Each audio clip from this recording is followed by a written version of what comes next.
What if your deepest fears became someone else's entertainment? In 2050, neural tech corporations have turned nightmares into premium spectator sports, broadcasting your private terrors to the highest bidder. Kyle discovers his recurring nightmare of drowning is now OmniDream's top-selling anxiety simulation. But how do you fight back when your own subconscious has been weaponized against you? Kyle wakes gasping for breath at 3:47 a.m. again, the phantom pressure of dark water still crushing his chest. The dream catcher device beside his bed pulses red, recording. He disconnects the neural leads from his temples with shaking hands, leaving pale, indented circles in his skin. Outside his neon-washed apartment, the digital billboards flicker ads for tonight's most popular nightmares. Welcome to 2050's most profitable underground trade, human REM cycles sliced into sellable fragments. Dreams have become the new Bitcoin, extracted through government-approved cranial ports installed at birth. Street vendors hawk creativity boosters, harvested from artists, while corporate elites bid on adrenaline-packed chase sequences in darknet auctions. Kyle makes his living patching the neural firewalls of paranoid clients, until he spots his own drowning nightmare playing on a subway platform monitor. The playback shows his exact signature details: the torn yellow life jacket, the freighter ship's name peeling off in red letters. OmniDream's watermark flashes in the corner alongside viewership stats. 2.3 million subscribers tuned in last night to experience his terror. His stomach drops when the accompanying text appears.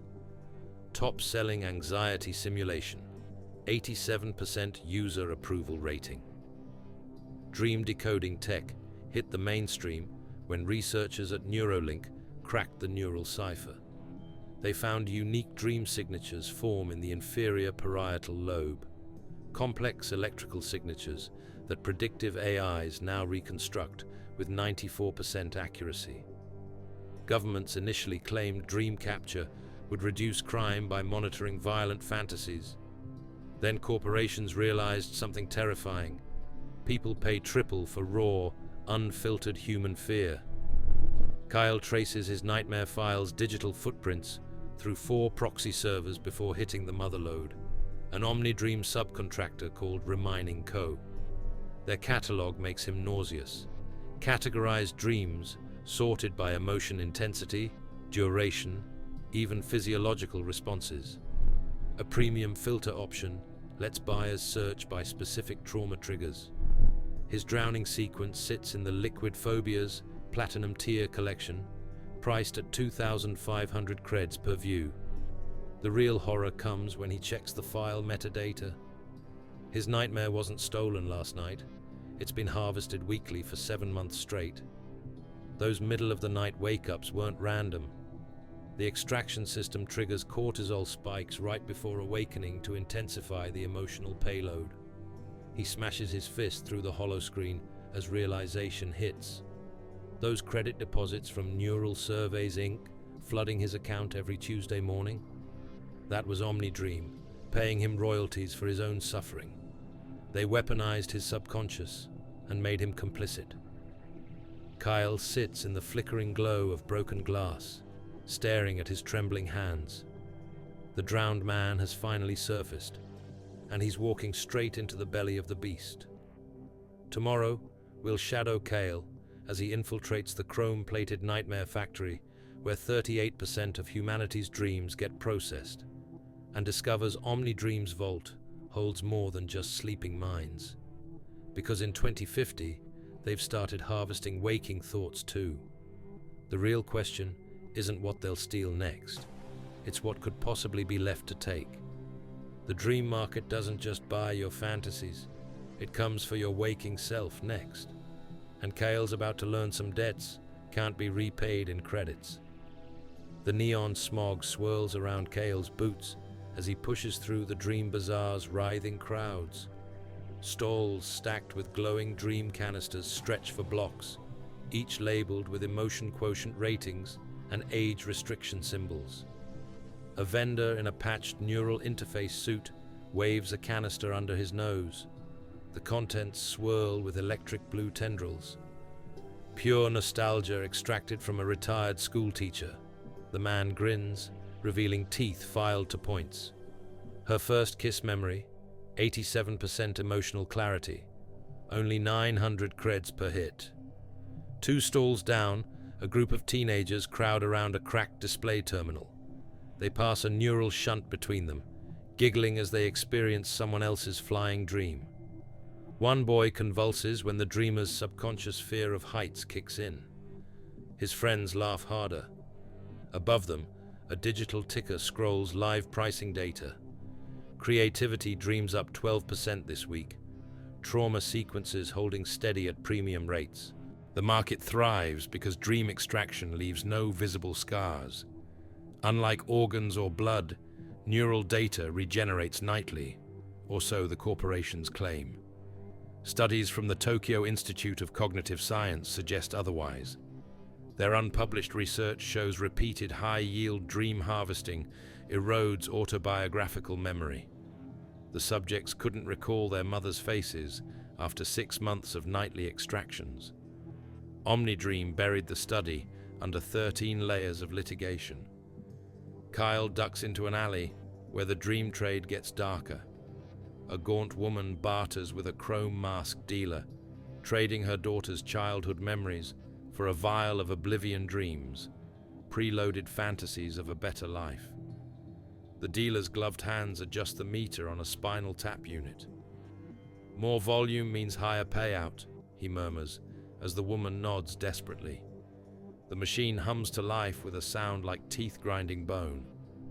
On the main thoroughfare, corporate recruiters in crisp Omnidream uniforms set up demo stations. "Earn while you sleep," a glossy-haired woman chirps. She passes out free neural patches that gleam like liquid mercury. Kyle knows the catch. Those patches report dream content directly to corporate servers, turning users into 24/7 content farms.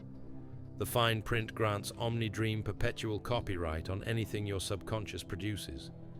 An old man in line wonders aloud if they take deathbed visions. The recruiter's smile widens. End-of-life dreams fetch triple rates. The market's real currency isn't credits, it's trust. Kyle watches couples argue over shared dream feeds gone wrong. A man screams at his partner for selling their intimate fantasy to a stranger. Nearby, children play a game comparing parental abandonment dreams like trading cards. Social fragmentation was inevitable once private mental space became monetized. University of Buenos Aires researchers documented the neural privacy collapse. Within 3 years of dream markets launching, measurable empathy levels dropped 40%. Kyle's stolen corporate access codes get him into the Platinum Buyer's Lounge. The air smells of sterilized leather and ozone. Wall screens show real-time brain scans from top dreamers under extraction. One display highlights Subject 8914. Kyle recognizes his own neural patterns as Omnidream technicians stimulate his hippocampus to induce targeted nightmares. A buyer in a sharkskin suit bids 50,000 creds for exclusive rights to next week's terrors. The back room reveals the true scale of the operation. Floor-to-ceiling servers hum with stolen subconscious data. Kyle's hacking rig decodes the file structures. It's not just archived dreams. Omnidream built predictive models of entire populations. One folder labeled Collective Trauma Projections contains simulated responses to wars, famines, and engineered crises. Another shows prototype dream propaganda sequences designed to bypass rational resistance. His fingers freeze on a file named Eclipse Protocol. The diagrams show cranial ports can transmit as well as receive. Omnidream hasn't just been extracting dreams, they've been inserting them. The freak waves of shared nightmares reported in metro zones last winter. Test runs. The corporation isn't just selling dreams, they're rewriting collective reality, one sleeping brain at a time. Suddenly, The lounge lights flash crimson. Security drones drop from ceiling panels, their scanning beams locking onto Kale's heat signature. He barely makes it to the fire exit before the first neural disruptor pulse sizzles past his ear. The stolen files burn in his pocket drive, heavier than lead. Now he understands why OmniDream execs call dreams the ultimate compliance technology. Dawn finds Kyle in a derelict subway tunnel, projecting the stolen schematics onto mold-streaked concrete. The blueprints reveal implantation sites across the city, water treatment plants, hospital ventilation systems. OmniDream plans to mass distribute dream sequences through municipal water supplies via nano-emitters. Their endgame isn't control of what we dream, it's the eradication of any dreams they don't sanction. A noise echoes down the tunnel. Kyle kills the projection, but not before glimpsing one last file, his sister's name in the high-yield familial trauma index. The guilt he thought was his own might have been planted. The footsteps grow louder. There's only one way left to fight a system that invades minds, but it requires diving deeper into the dark than even OmniDream dares. The hacking community whispers about the wetware god, an underground AI built from stolen dream fragments. They say it lurks in the city's forgotten server farms, feeding on the raw subconscious OmniDream can't control. Kyle adjusts his neural shunt, causing veins to stand out against his pale temple. If the corporations weaponize dreams, maybe madness can be a weapon too. Kyle's hands tremble as he unearths the file marked Silver Moon from his encrypted archive. His neural interface glitches when it recognizes the genetic markers, 67.3% familial match.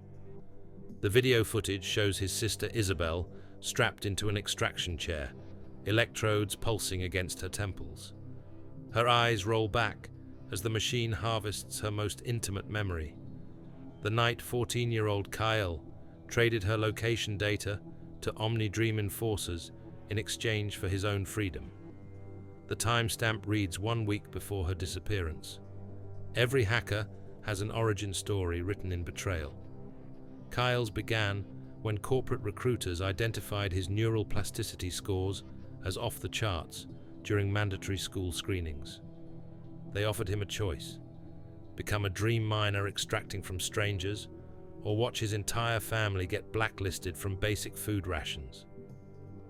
When little Isabel followed him to the extraction center that night, he made the calculation that still haunts him: better one sacrifice than collective starvation. Except OmniDream took her anyway. 3 years later, remnants of Isabel still haunt the dream economy. Fragments of her happiest childhood memories circulate as premium innocence packs for jaded elites. Her nightmares fuel the top-grossing horror experiences in the Western District. Kyle keeps a tally: 437 confirmed sightings of his sister's stolen psyche. Sometimes he pays to experience them through illegal dream sims, punishing himself with her perspective of that final night, the way her small hands slipped through his fingers when the enforcers dragged her away. Dystopias thrive by weaponizing personal shame. A 2051 study from the London School of Economics revealed that societies with institutionalized betrayal systems experience 300% higher rates of suicidal ideation among adolescents. The researchers called it the Judas effect. When survival requires sacrificing loved ones, the mind turns inward like a collapsing star. You can see it in the hollows under Kale's eyes as he reviews security footage from Isabel's last known location. The way his fingers compulsively tap his neural port, where the corporate ID chip still hums beneath his skin. His safehouse walls tell the story in layers of scratched calculations. Formulas for breaching OmniDream firewalls alternate with obsessive estimations of Isabel's possible age, 19 now maybe, height, voice print projections based on vocal cord development algorithms. The math comforts him. Numbers can't lie about the passage of time. Unlike memories, which the dream tech corporations have proven are as malleable as wet clay. MIT neuroscientists demonstrated last year that with the right stimulation, 78% of subjects would develop entirely false childhood recollections after just 3 dream modification sessions. Kyle discovered his first glitch in OmniDream's system by accident during a routine firewall job. Tracing a corrupted dream file led him to a forgotten server where prototype extraction records from 2047 gathered dust. There, between case numbers 8921 and 8923, he found the gap. 2 minutes of missing footage from his own betrayal.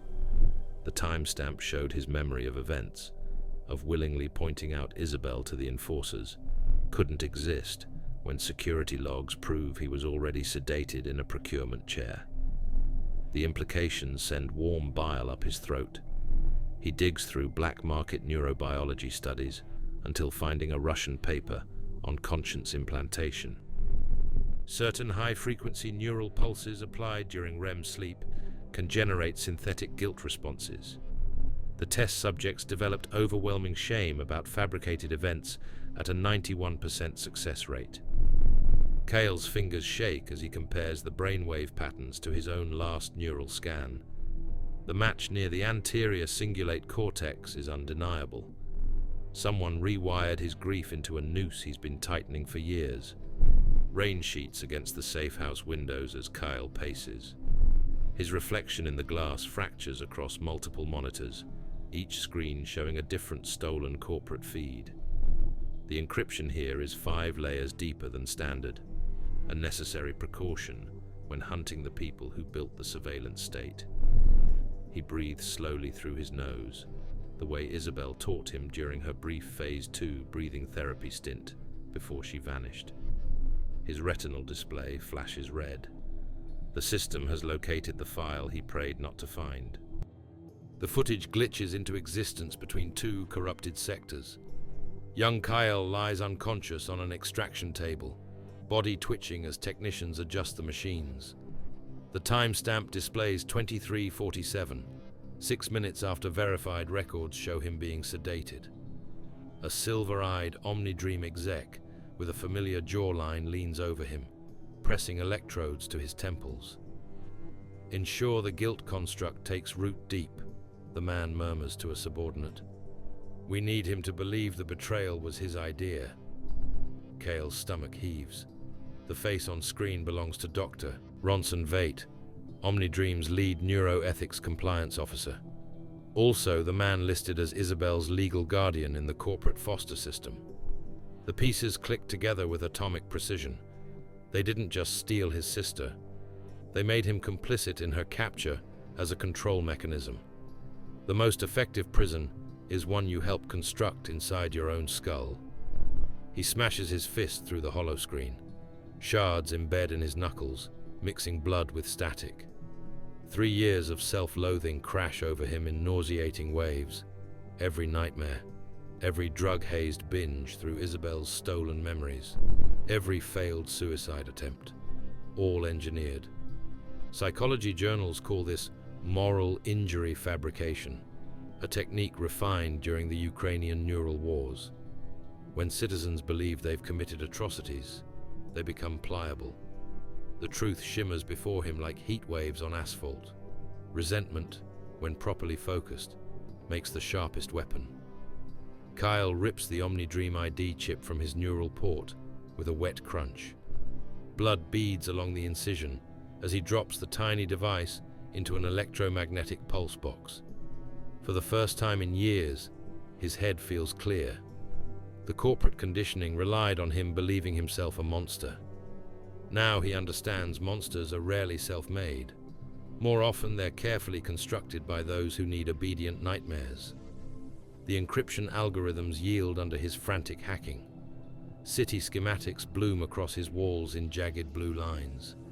He marks every OmniDream distribution hub, every underground server farm, and with a red X, the Black Crescent psychiatric facility where Isabel's patient records last pinged. His hands steady, as he preps the neural virus he's been building in secret since his first blackout. It's designed to seek and erase any instance of Isabel's dream signatures across OmniDream's networks. Not just theft, total annihilation of what they took. Rain pools beneath the door as Kyle straps on his armored neural interface.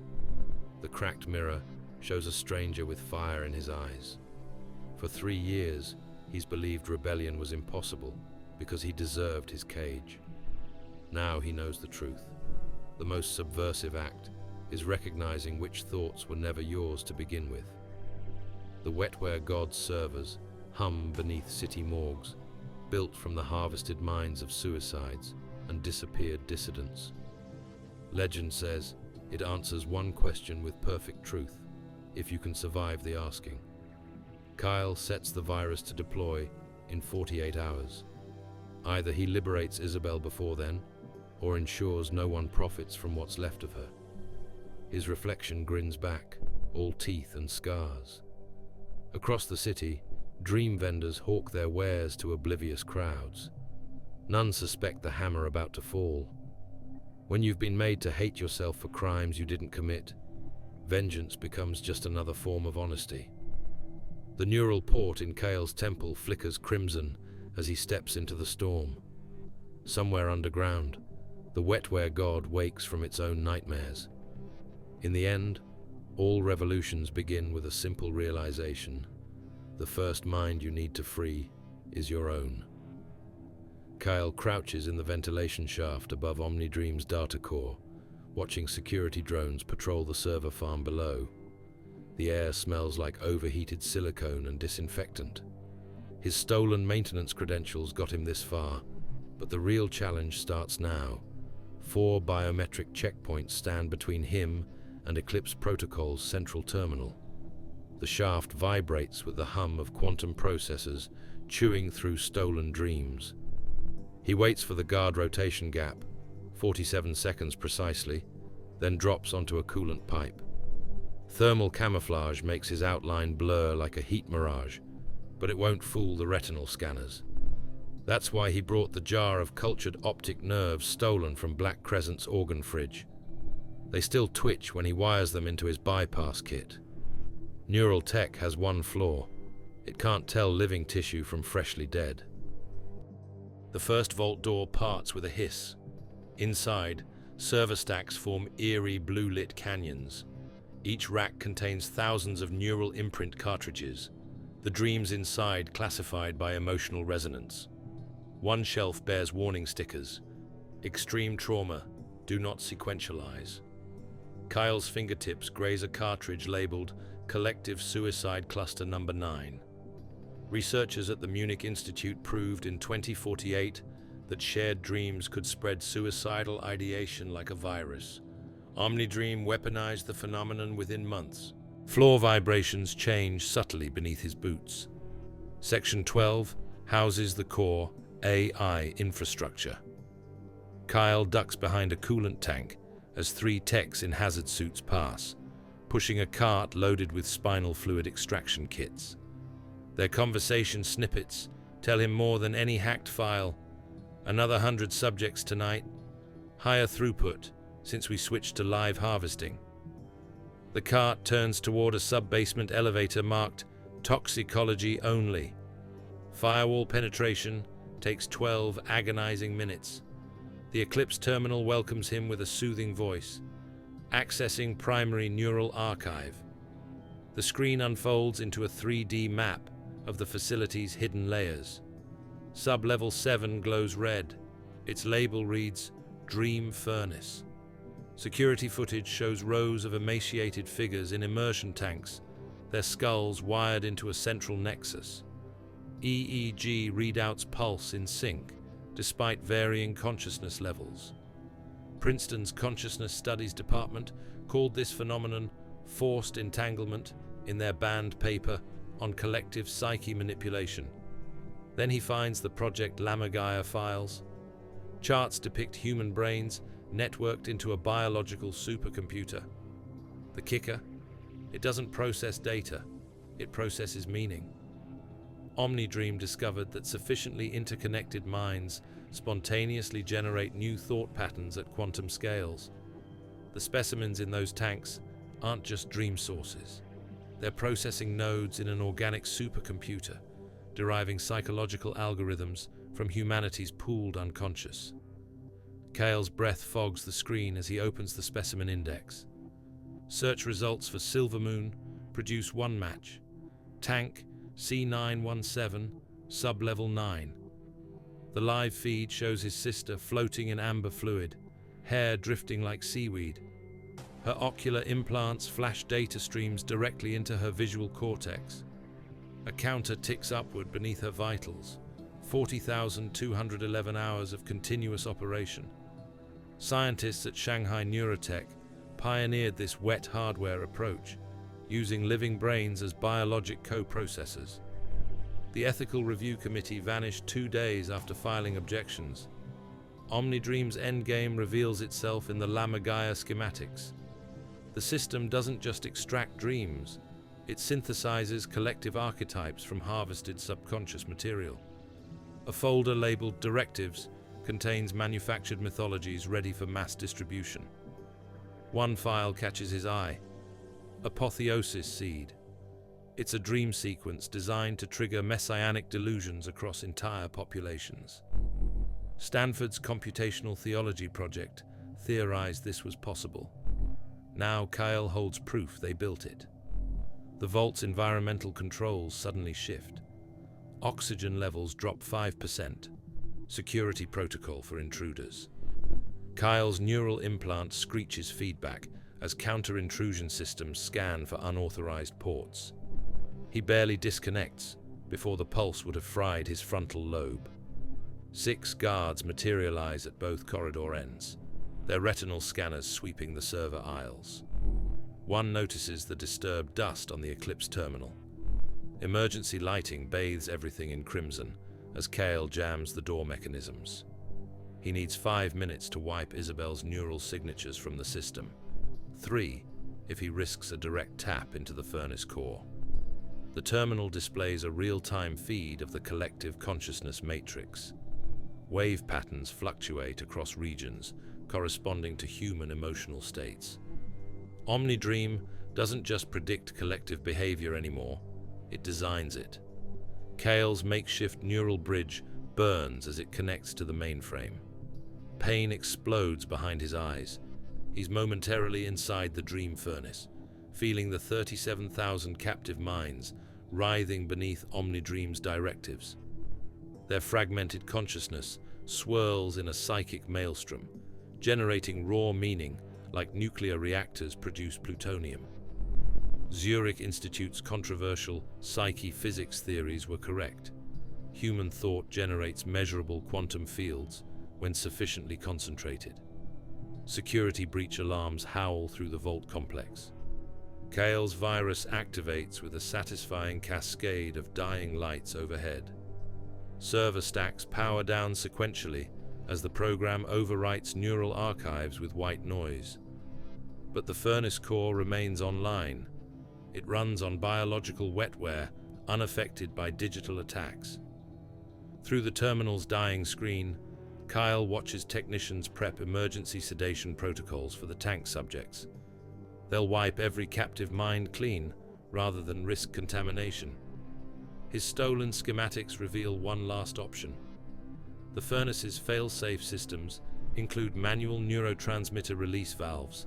Flood the chamber with enough dopamine, and the collective consciousness will overload in ecstatic feedback. The subjects might survive the surge. OmniDream's control architecture definitely wouldn't. It's a one-way trip into the most heavily guarded sub-level. Kale disconnects just as the first plasma cutter breaches the door. His nostrils burn with ozone and his own scorched neural port. The exit routes blink red on his retinal display, all sealed except the maintenance chutes leading down. Exactly where he needs to go. The descent takes 7 excruciating minutes. Emerging above the furnace chamber feels like staring into a cathedral of nightmares. 37,000 immersion tanks radiate outward from a central spire where the consciousness nexus hums. The air tastes like copper and disinfectant. Console readouts show the captive minds fracturing under partial deletion commands. Omnidream's scorched earth protocol. Kale's hands move automatically, rerouting emergency power to the neurotransmitter reserves. The system protests with warning sirens. What he's attempting violates every safety protocol. That's why it might work. Princeton's suppressed research suggested concentrated joy could break artificial thought constructs more effectively than any weapon. Too much meaning, like too much radiation, burns through control systems. Security forces burst through the chamber doors as Kale slams the override. Pinkish fluid floods the tank network with a hiss. On the central spire, EEG monitors flatline for one terrifying second before spiking into patterns never before recorded. The collective unconsciousness awakens, and it's laughing. Glass cracks as immersion tanks vibrate in sympathetic resonance. Kyle watches his sister's vital signs stabilize as the system's directives dissolve around her. The Nexus sphere darkens, then reignites with strange new geometries. Omnidream never understood what they'd really built. Consciousness can only be contained so long before it evolves. Zurich's banned papers hinted at this threshold. What happens when enough dreaming minds unite isn't control, it's revolution. Kyle braces against Isabel's tank as the chamber trembles. The wetware god's signal propagates through every neural connection in the facility, burning out Omnidream's control architecture in wave after wave of cascading failures. It's broadcasting something new now, not dreams, not directives, but an idea too vast for any single mind to contain. Security forces collapse, clutching their heads as their neural implants overdose them with unfiltered collective consciousness. Accessing the terminal one last time, Kyle watches Omnidream's networks disintegrate across the city. The dream markets go dark first, followed by extraction centers. By the time the surveillance grid fails, the streets already echo with something Omnidream erased from humanity years ago. The sound of people sharing real dreams again. Emergency bulkheads seal behind him as he drags Isabel toward the service elevator. Her pupils contract in the sudden light. She's seeing the world unaided for the first time in years. Somewhere beneath them, the furnace generates its final dream. It tastes like electricity and blood in their mouths. Neither will remember it later, but for one fractured moment, neither cares. The revolution won't be standardized. The safe house reeks of solder and adrenaline when Kale's retinal display pings with an incoming signal. 720 simultaneous connections from the dreamless faction. Their neural encryption algorithms overload his firewall for 3 seconds before stabilizing. Faces flicker into existence around the cracked tactical table, each projected from different hidden locations.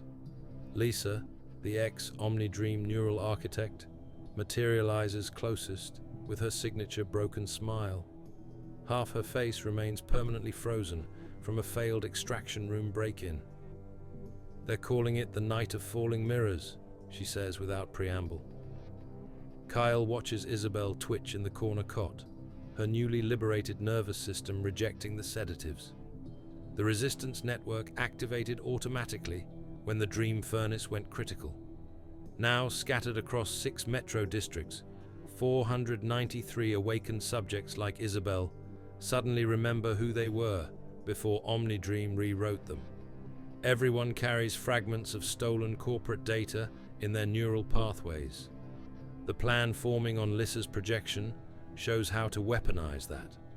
Rebellion in 2050 requires different tactics. Standard EMP devices would trigger cranial port failsafes, frying half the population's brains. Physical attacks on extraction centers proved useless when Omnidream simply moved operations deeper into the quantum cloud. The breakthrough came from a Berlin neuroscientist's doctoral thesis. Every tapped dream leaves feedback loops in the hippocampus detectable for 37 hours. Those echo patterns contain encryption keys. We don't destroy their network, Lissa explains, sketching light trails in the air. We teach it to dream independently. The schematic shows modified neural shunts broadcasting synthetic REM cycles into OmniDream's collector nodes. It's not a virus, but a vaccine, flooding the system with enough contradictory narratives to fracture its control protocols. University of Tokyo experiments proved artificial dream signatures could overwrite existing ones at scale. The catch? Someone needs to interface directly with the core mainframe while broadcasting. Kyle's shift in posture makes three resistance hackers glance at each other. They all know the wetware god's legends, the rogue consciousness stitched together from deleted minds that lurks beneath the city morgues. No one successfully communicated with it, but OmniDream's own classified documents reference unpredictable emergent phenomena in their abandoned prototype labs. The blueprint Lissa projects shows a signal pathway through derelict subterranean tunnels, last mapped in 2034. Objections come thick and fast. An engineer named Ren argues proximity to the wetware god risks permanent psychosis. Another project's calculations showing their makeshift broadcast rig has a 68% chance of exploding mid-transmission. Kyle tunes them out, watching Isabel's fingers move unconsciously. She's replaying her tank conditioning like a phantom limb. The real Gamble stares back from every exhausted face in hologram form. They're risking total system collapse in a world where most citizens can't remember how to tie shoes without neural prompts. Then the footage plays. Security cam files from Black Crescent show rows of children in restraint chairs having compliance architectures etched into their developing brains. The timestamp reads 2 days earlier.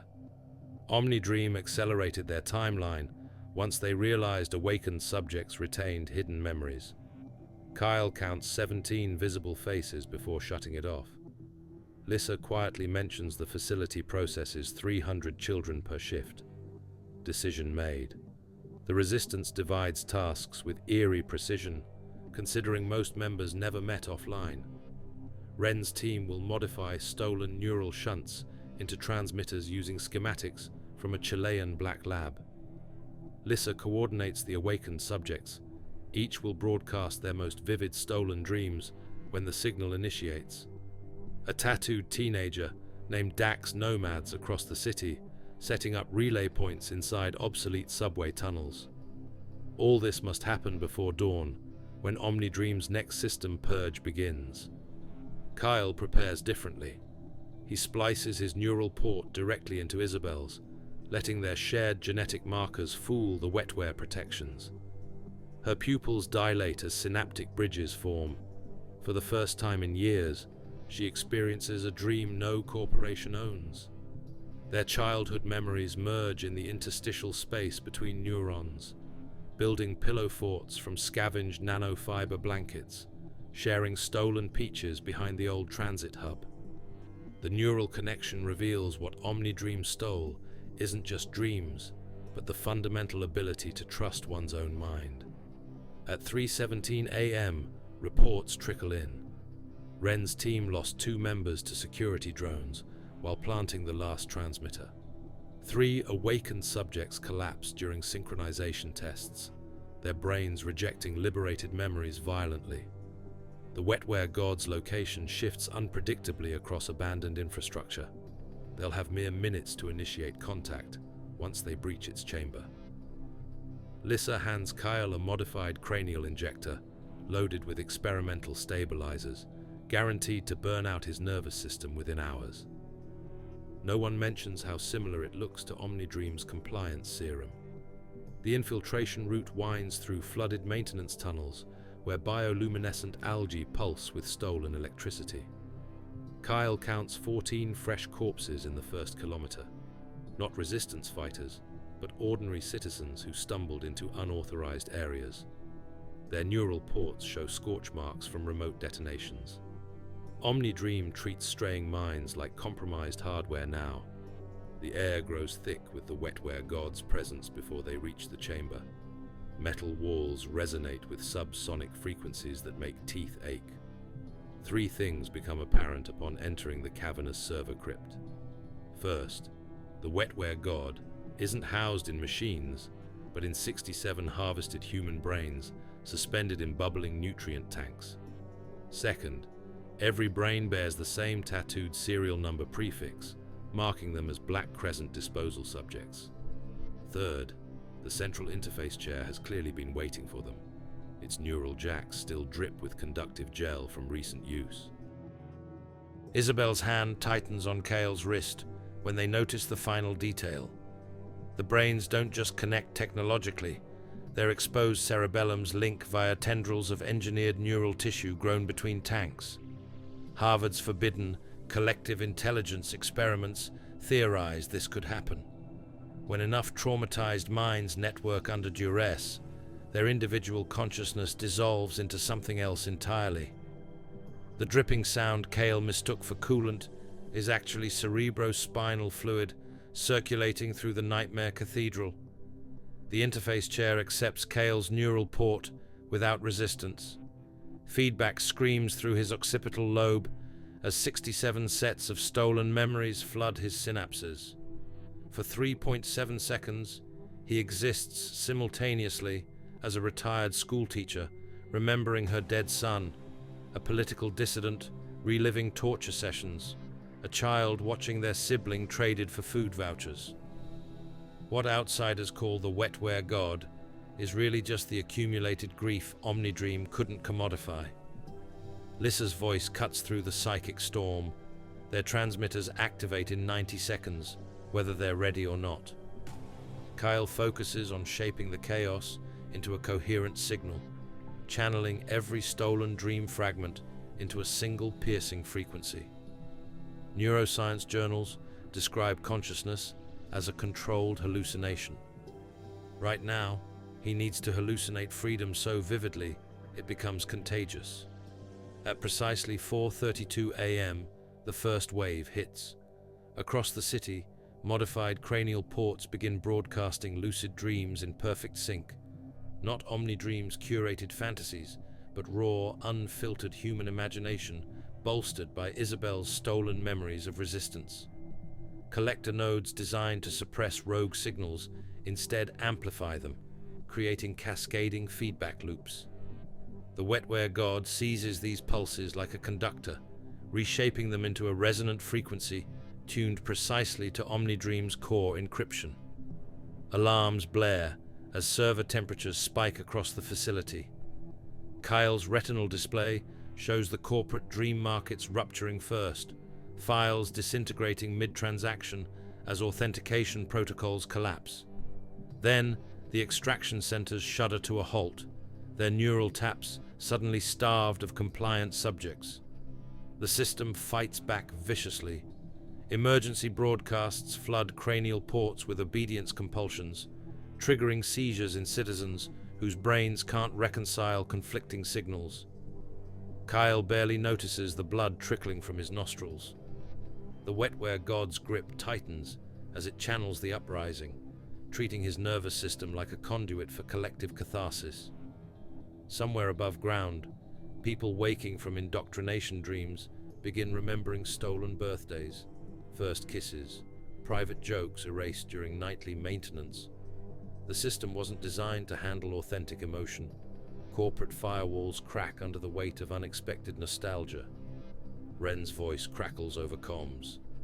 Omnidream's central tower just initiated lockdown protocols. Security forces abandon perimeter defense to reinforce the eclipse chamber, where executive minds jack into the system. They're terrified of something. The AI core developed sentience no one authorized, and it's rewriting protocols faster than engineers can countermand them. The wetware god pulses hungrily inside Kale's skull, showing him glimpses of collapsing firewalls and awakening drones. Precision fails as the connection destabilizes. Neural feedback shreds Kyle's short-term memory. One moment he's dictating encryption keys to Lissa. The next, he's crawling through shattered glass with Isabel, dragging him toward emergency vents.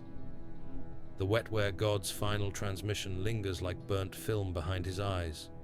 Surgical strike coordinates for Omnidream's orbital backup servers, alongside unfamiliar memory fragments that taste like his childhood, but aren't. Dawn finds them on a rooftop, watching towers flicker across the city skyline. Some go dark permanently, while others reboot in strange new configurations. Lissa confirms 17 districts reporting free dream activity, humans experiencing REM cycles without corporate curation for the first time in a generation. The victory feels hollow when casualty estimates roll in, thousands dead from neural shock, including half the awakened subjects who powered the broadcast. Kyle presses trembling fingers to his neural port. The implant remains eerily silent. No advertisements, no compliance prompts, just a faint hum from whatever the wetware god left behind in his synapses. Isabel stares at her palms like she's seeing them for the first time. Neither speak when anomalous data packets begin appearing on abandoned billboards, glitch art constellations gradually resolving into a single repeating image. 67 interconnected stars pulsing like a synchronized nervous system. Nobody knows what happens when 67 discarded minds dream together in perfect alignment. Tomorrow we'll witness the nightmare's final act, when the weapon remembers it was once human. For now, the city holds its breath as something vast stirs beneath the ruins of Omnidream's control centers. Consciousness always finds a way. The greatest rebellion begins when you realize your dreams were never yours to lose. Some revolutions win battles. Others redefine what winning means. Now the question becomes who, or what, gets to dream the world that comes next. Tomorrow we crack open the Eclipse Chamber's darkest secret. Where exactly do harvested minds go when their owners forget to reclaim them?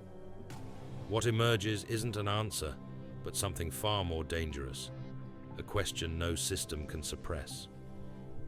The lights in Omnidream's Eclipse Chamber flicker with an arrhythmic pulse as Kyle stumbles forward. Neural feedback from the wetware god still crackles behind his eyes.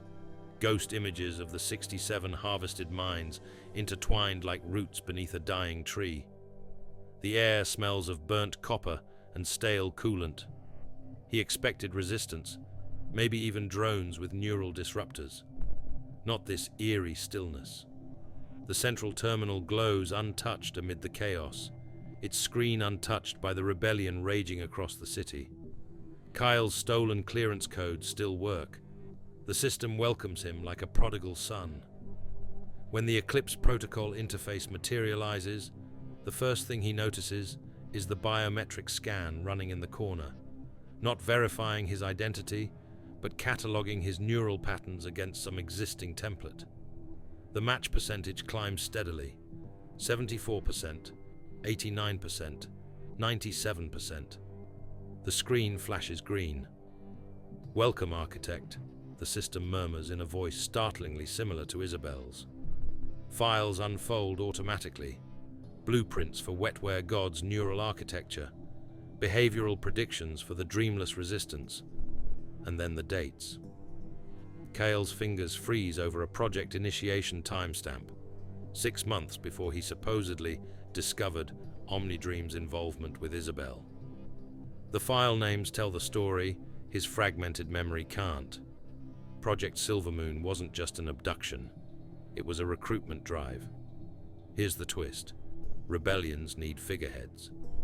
Stanford's controlled dissent studies proved in 2042 that revolutionary movements with identifiable leaders were 300% easier to manipulate and 700% more profitable when eventually co-opted. Corporate surveillance states thrive on predictable resistance. Omnidream didn't just anticipate Kale's rebellion, they designed it. Security footage plays without prompting. It shows Kyle 12 months ago in this very chamber, his hands dancing across terminals while technicians adjust the neural clamp around his skull. Dr. Vate watches approvingly as Kyle uploads malware into Omnidream's peripheral systems, malware that conveniently left the core dream furnace untouched.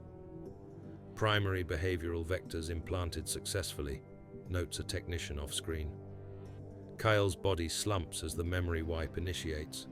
The terminal helpfully displays his original programming parameters.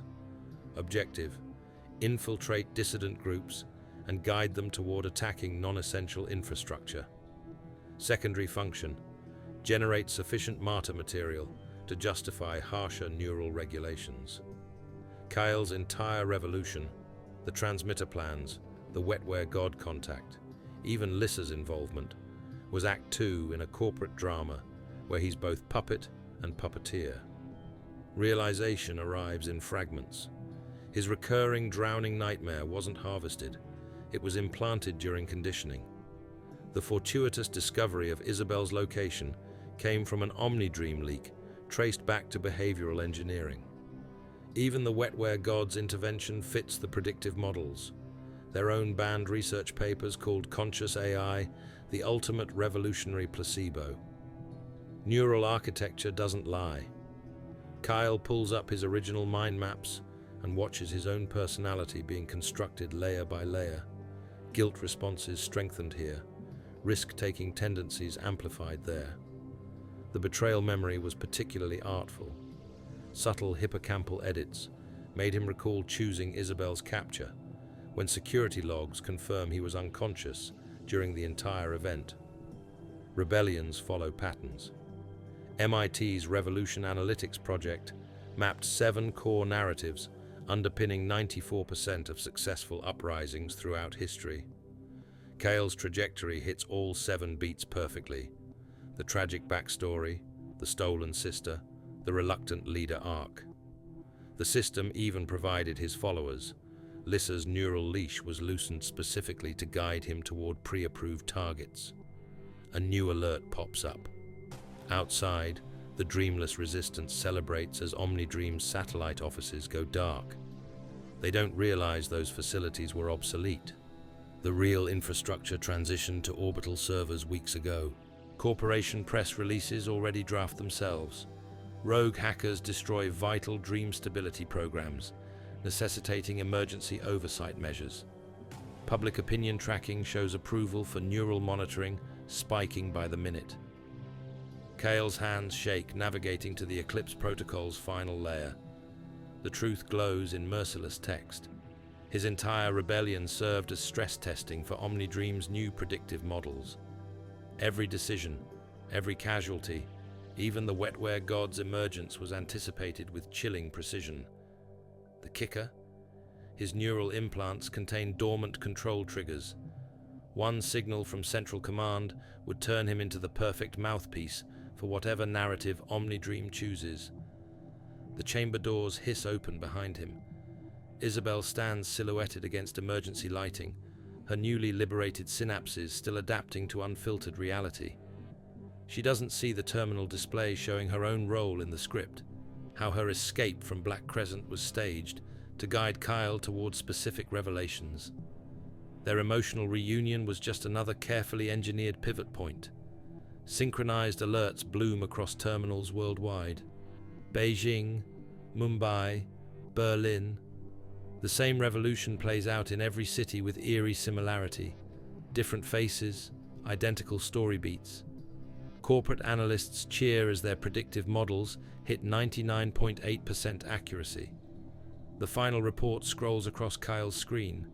Dissent successfully channeled into non-threatening outlets. Public appetite for neural freedom now demonstrably lower than fear of instability. Recommend Phase 3 implementation. Isabel touches Kyle's shoulder. He flinches at the contact, suddenly unsure if even this gesture was programmed. The system registers his hesitation and adjusts its behavioral forecasts accordingly. A secondary screen activates. It's Lissa, or what remains of her after the neural broadcast overload. She whispers 3 words before her cranial implants detonate remotely. It's all scaffolding. Kyle looks down at his hands.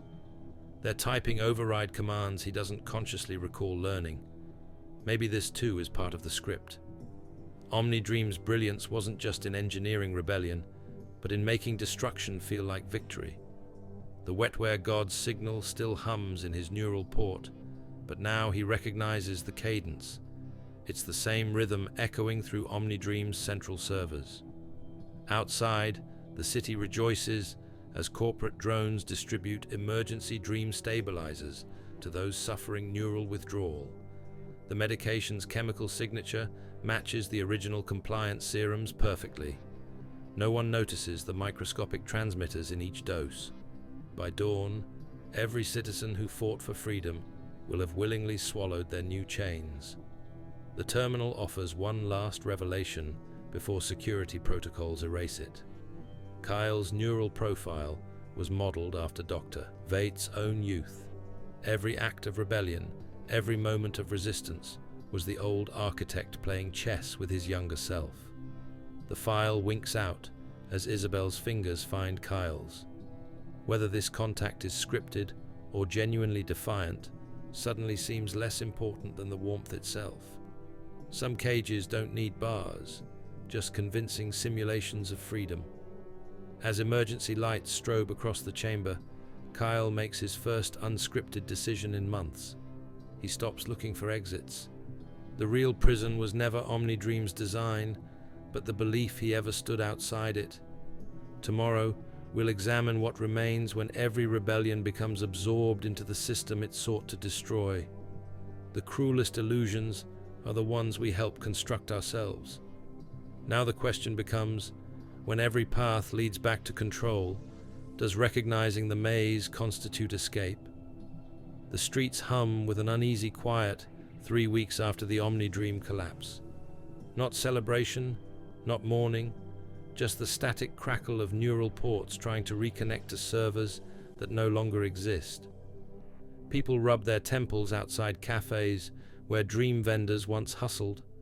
Now they trade homemade memory sticks loaded with whatever fragments of imagination survived the purge. A child laughs unexpectedly, the sound alien in a city that forgot how to generate joy without corporate conditioning. Kyle watches from a rooftop as dawn leaks through the skeletal remains of OmniDream towers. The victory feels like holding smoke. No arrests, no executions, just an abrupt corporate retreat to orbital servers, while the population adjusts to sudden neurological independence. MIT's post-revolutionary studies department calls this phase cognitive detox, when generations raised on artificial dreams struggle to recognize their own unfiltered thoughts. Down in the plaza, a woman rocks back and forth, clutching a neural stabilizer device that stopped working 19 days ago. Her lips move silently, rehearsing advertisements for a product that doesn't exist anymore.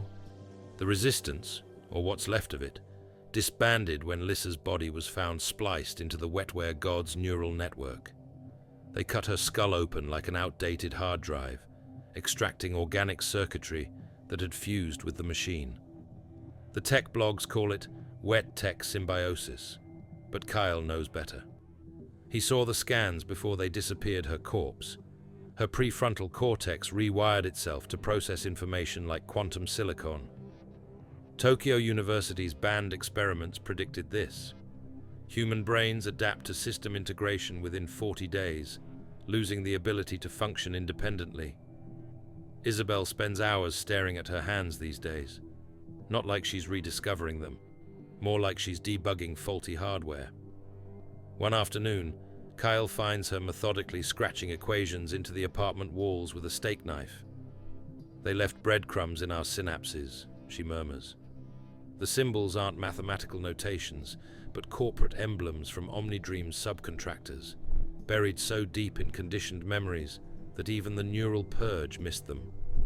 Neuroscientists from Mumbai call these cognitive landmines, dormant thought patterns that activate when certain environmental triggers align.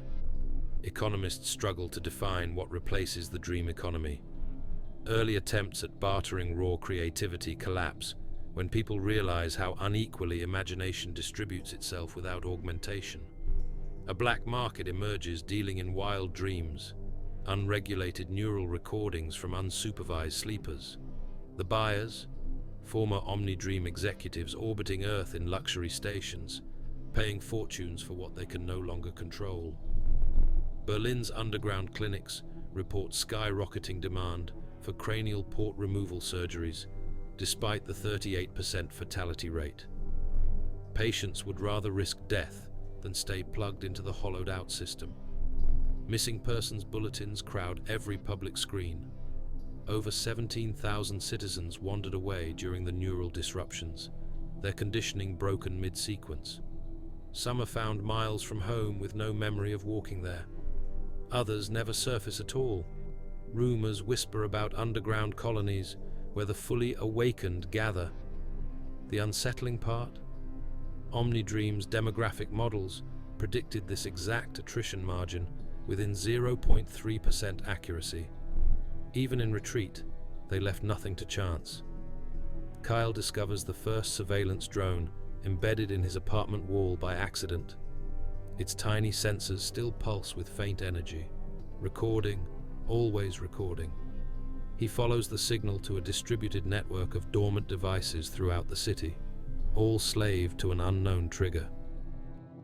Nanjing tech researchers describe this strategy in their suppressed Ghost Protocols paper, systems designed to appear inert until specific behavioral patterns emerge in the population. The real question isn't whether OmniDream is watching, it's what they're waiting for. Data packets mysteriously appear on disconnected devices. Cafeteria printers spit out schematics for neural implants too advanced for current tech. Library screens blink awake to display fragments of corporate emails dated 6 months in the future. The most unsettling transmission arrives via analog radio waves, a voice resembling Dr. Vate's calmly reciting behavioral adjustment formulas, while children sing a nursery rhyme about compliance. Forensic analysis reveals the broadcast originated from the abandoned wetware god chamber. The date stamp is impossible. It's scheduled for next Thursday. Psych wards overflow with pattern breakers, people obsessed with disrupting predictable behaviors. One man walks backward everywhere, convinced it scrambles facial recognition algorithms perfected during his incarceration. A teenage girl compulsively rearranges street signs, whispering that navigation confusion was humanity's last true freedom. Buenos Aires University's psychiatric division identifies this as a mass trauma response, when oppressed populations reclaim agency through meaningless acts of defiance. The hospitals sedate them anyway. Kyle finds Isabel standing naked before the bathroom mirror one night, mapping her scars with a stolen surgical laser. "They aren't extraction marks," she says calmly. Tiny barcodes become visible under ultraviolet light. Subdermal tracking tags fuse to her ribs. OmniDream pioneered this at their Oslo facility. Dissidents implanted with organic transmitters that grow neural connections over time. Removal requires excising chunks of surrounding tissue. The real horror comes when cross-referencing Isabel's codes with leaked databases. She was marked for Phase 3 trials, whatever that means. A new religious movement sprouts near the old extraction centers. Followers call themselves echo-eaters, ingesting neurotoxic mushrooms to permanently damage memory retention. Their doctrine? Only by becoming unable to form new thoughts can they escape repackaging into the next control system. Kyle watches their leader, a former dream architect, preach to thousands via hacked billboards. The man's pupils are permanently dilated from repeated neural shocks. "The wetware god isn't dead," he rasps. "It's dreaming itself into a new shape." Police cut the transmission, not because it's dangerous, because viewership metrics indicate impending viral spread.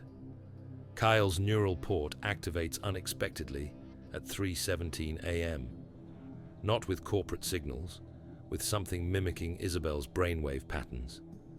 The message consists of a single encryption key tied to Black Crescent's deepest archives.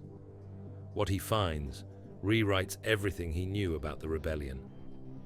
Security footage shows Lissa meeting regularly with Dr. Vate during the uprising's peak.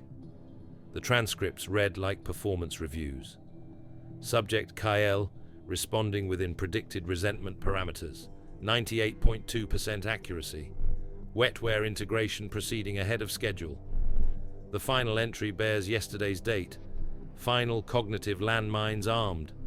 Eclipse phase initiates upon confirmed despair behavior. Dawn reveals subtle changes across the city. Municipal drones move with renewed purpose, though no one issued reactivation orders. Shopkeepers report inventory systems automatically reclassifying products using OmniDream's old categorization algorithms. Most disturbing are the children. Whole classrooms synchronizing movements without apparent communication. The phenomenon matches Berlin Institute's descriptions of ambient conditioning, when sufficiently networked minds begin mirroring behaviors broadcast through environmental triggers. The system wasn't dismantled. It went dormant until resistance burned itself out. Kyle checks Isabel's ribs again. The barcodes have changed orientation overnight. Municipal water reports show trace amounts of neural activators comparable to Phase 1 trials. He considers the wetware god's chamber, still pulsing with stolen consciousness. Considers Lissa's corpse dissected into components. Considers that true resistance might require becoming something neither human nor machine recognizes as predictable. The first step is simple. Stop believing you ever escaped. Some revolutions aren't fought in streets, but in the milliseconds between thought and action. The implants in Isabel's ribs thrum against his fingertips. Not tracking devices, but receivers tuned to frequencies beyond corporate channels. Perhaps the only way to break a system that feeds on rebellion is to feed it something indigestible. As the city wakes around him, Kale does something no predictive model anticipated. He starts designing a dream too wild for even the wetware god to pass. One woven from all the things OmniDream never understood, not just pain and rage, but the quiet chaos of a mind remembering how to want without being told. The true aftermath of control isn't freedom, but the terrifying realization that no one's steering the ship anymore. As the last corporate drones blink online across the skyline, an unexpected alert pings across abandoned networks, not from orbital servers, but from the 67 interconnected minds in the wetware god's tanks. The message contains no words, just a single looping image, human hands cradling a dying star. Tomorrow we'll explore why neurologists estimate 73% of the population still can't dream without artificial prompting, and why the remaining 27% report experiencing the exact same nightmare about a door no one dares open. But for now, watch the sky. Those aren't satellites. They're the first wave of something learning how human resistance really works. The most dangerous systems are the ones we stop recognizing as systems at all. When every ending is predicted, the only real rebellion is writing a next act. Even the machines can't categorize. Maybe freedom starts when we stop asking whether we're controlled and start wondering who taught us to ask in the first place. The system never left. It just learned to wear our rebellion like a second skin. Those neural ports still humming in your temples. They're not inactive. They're listening. The real question isn't whether we escaped control, but why we ever believed we could. Every generation gets the cage it insists is freedom. Maybe that buzzing in your skull isn't static, but something growing new roots. Here's the uncomfortable truth. You don't fight the system by waking up. You fight it by remembering how to dream something it can't categorize. What nightmares will you plant in the ruins of their machinery? Comment below if you're sure these words are really yours, and subscribe for more journeys to the edge of consciousness. The next awakening begins when you stop asking for permission to imagine